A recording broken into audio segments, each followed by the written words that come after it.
আসসালামু আলাইকুম, সবাই কেমন আছেন? আশা করি ভালো আছেন।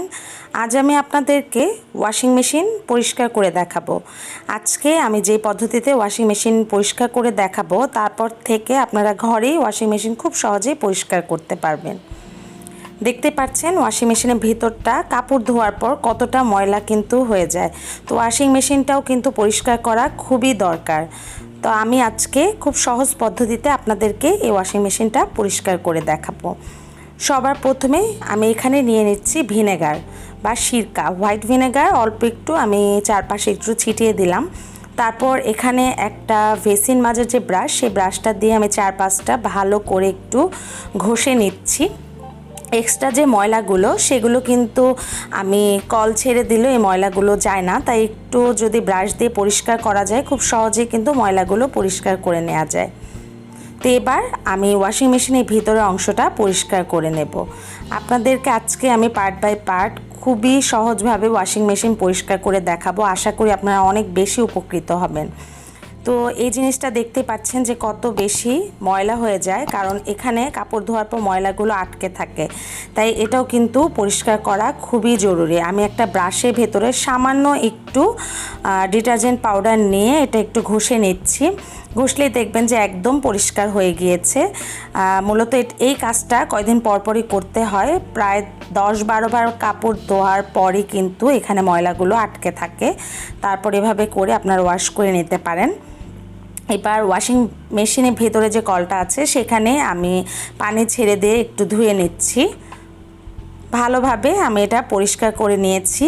নেওয়ার পর এবার চারপাশটা একটু পানি দিয়ে পরিষ্কার করে এটা আমি আটকে দিচ্ছি। দেখতে পাচ্ছেন পরিষ্কার করা হয়ে গিয়েছে।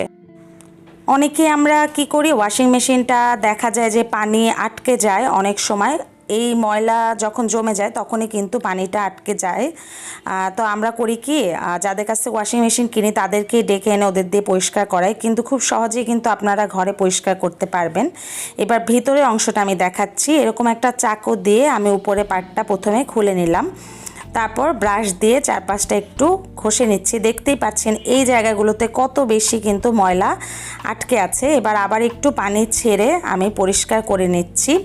তো এই পার্টটাও কিন্তু খোলা যায়, সেটা আমি এখন আপনাদেরকে দেখাচ্ছি। এরকম একটা স্ক্রু ড্রাইভার দিয়ে আমি স্ক্রুটা প্রথমে খুলে নিচ্ছি। ভিতরে যে একটা স্ক্রু আছে সেটা কিন্তু এরকম ঘোরালেই খুলে যাবে।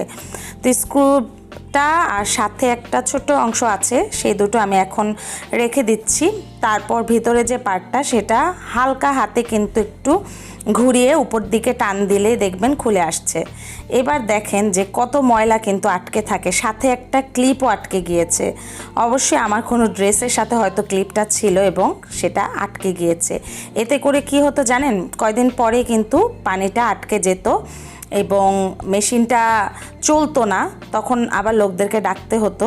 তো এই কাজটা কিন্তু আপনারা সহজে ঘরে করতে পারেন। তো এবার চারপাশটা আমি ভালোভাবে একটু ডিটারজেন্ট পাউডার দিয়ে ঘষে নিচ্ছি। দেখতে পাচ্ছেন ময়লাগুলো একদম পরিষ্কার হয়ে গিয়েছে। এরকম করে কিন্তু আপনাদের যদি কোনো পয়সা বা ছোট ছোট ময়লা এখানে আটকে থাকে, আপনারা কিন্তু খুব সহজে এটা পরিষ্কার করতে পারবেন। পরিষ্কার করা হয়ে গিয়েছে। এবার উপরে যে পার্টটা তুলে নিয়েছি সেটা আমি একটা ব্রাশ দিয়ে পরিষ্কার করে নিচ্ছি। এখানে একটু ডিটারজেন্ট পাউডার দিয়ে পরিষ্কার করে নিলেই হবে।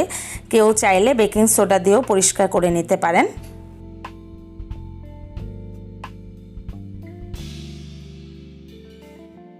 তো ঢাকনাটা পরিষ্কার করা হয়ে গিয়েছে। এবার আমি আপনাদেরকে লাগিয়ে দেখাচ্ছি। তো দেখুন ভিতরে যে পয়েন্টটা সেটা কিন্তু স্ক্রুর সাথে এভাবে লাগিয়ে দিতে হবে। বসিয়ে তারপর একটু হালকাভাবে চাপ দিলে দেখবেন লেগে গিয়েছে। এবার যে স্ক্রুটা আমি খুলে রেখেছিলাম সেটা যেভাবে খুলেছি সেভাবে আমি আবার লাগিয়ে দিচ্ছি।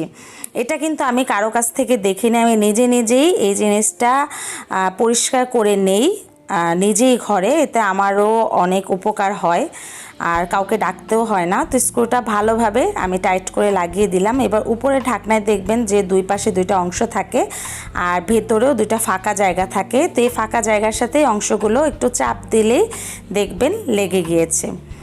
তো পুরোটা ওয়াশিং মেশিন আমি আপনাদেরকে এখন ধুয়ে দেখাচ্ছি। এখন পানি দিয়ে সামান্য 4-5টা একটু ধুয়ে নিলে পরিষ্কার হয়ে যাবে। মূল কাজগুলো করা শেষ। আশা করি আমার আজকে ভিডিওটি আপনাদের ভালো লেগেছে। ভালো লাগলে আমার চ্যানেলটি সাবস্ক্রাইব করে আমার পাশেই থাকবেন। চাইলে ভিডিওটি আপনাদের ফ্রেন্ডস অ্যান্ড ফ্যামিলির সাথে শেয়ার করে দিতে পারেন। আজকের মতো এখানেই বিদায় নিচ্ছি। সবাই অনেক ভালো থাকবেন, আমাদের জন্য দোয়া করবেন। আল্লাহ হাফেজ।